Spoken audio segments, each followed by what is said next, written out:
Hey, welcome to day 19. Ego is the enemy, ego is the cause of depression.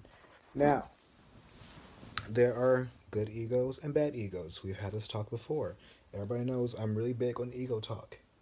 Here's the deal, our egos are the most singular thing to destroy our happiness or our being.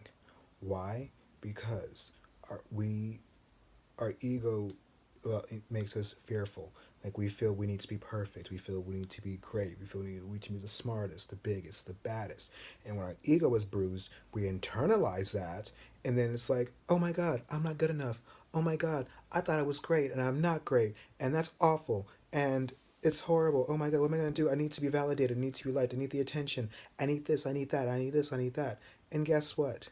When we eliminate ego, when we eliminate the need to satisfy the ego, that's where the depression will start to kind of lose its power. Because if we're busy focusing our thoughts and our energy on satisfying ourselves based on external parameters and external uh, uh, influences and things, stimuli, then we're not going to get anywhere. Like my sister always tells me, you have a huge ego. And I do. And I'd be the first to admit that. And what that means is there's for a lot of people who are depressed who lack confidence, there's also a lot of overconfidence, and I overstate myself and then disappoint myself, and I feel like a lot of depressed people overstate themselves and then disappoint themselves, or they feel that they're entitled to this, and this, and this, and when they don't get it, it's a problem, and that's not a good way to look at things. Now, I'm not saying that there aren't things about ego that aren't good or bad, whatever. For instance, me doing this is helping my ego because it's giving me purpose and something to do, which is a good thing. But if you're doing things, theoretically speaking, just for the kicks and giggles without, just because you feel that you need to gas yourself up for whatever reason, you're not going to get anywhere. Like, for instance, when people ask somebody out, whatever, but they're doing it because they're lonely, whatever, because they need somebody to validate them to make them feel good about themselves. The relationships don't work out because they're not doing it for the right reasons. Same thing with yourself. If you're basically gassing yourself up to make you to hide the fact that you're disappointing yourself, that you're upset with yourself, that you're not okay, you're not being, then you're doing yourself a disservice, and your relationship's going to suffer with yourself. Okay, so ego is the enemy. Don't do things to overtly all the time to soothe your ego. Do it because you want to do it. Do it because you like it. Do it because it's something you're passionate about. But don't do it for a quick fix, because all you when you soothe your ego, all you're doing is something for a quick fix. We don't want that. We want a lasting fix. We want to say, hey, I got this under control. We want to say, hey, I'm okay. Hey, I'm being. Instead of saying, oh, well, I did this and this made me feel like that, and that's why I did it, and I'm good to go on that, blah blah blah. And that doesn't get you anywhere, because again, you have to keep doing it over and over and over again. You have to keep doing more and more and more and more.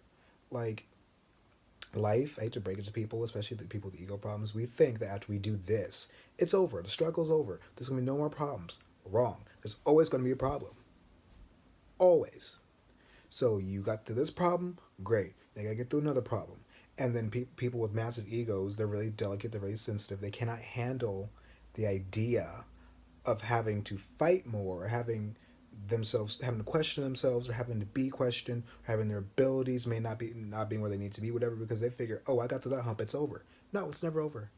Life and obstacles and pain and suffering and you know bad things, they're never going to be over.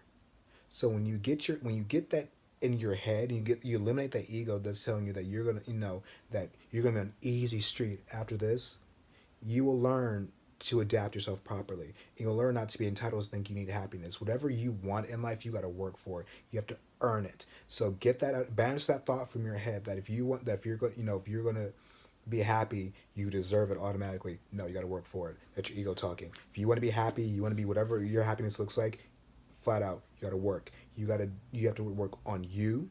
You need to work on what, and you got to work diligently. You have to do it actively all the time, and you cannot rely on external things to get it done, or think that because you're you, because you've suffered, and because you've done this, that, and the third, that you should just get this wonderfulness coming to you. Because I hate to break it to you, everybody suffers, everybody has misfortune. So we're not special. We're not unique in that sense. So get out of that mindset, think more realistically, and I think we'll be okay. And I think that's the lesson for today. Ego is our enemy. And so we can't. I don't think we'll ever fully eradicate ego, but we can kind of keep it on the down low. We can kind of keep it up to a minimum. You know what I'm saying? So that's the goal. The goal is to be not satisfied something like an ego, because egos are never satisfied.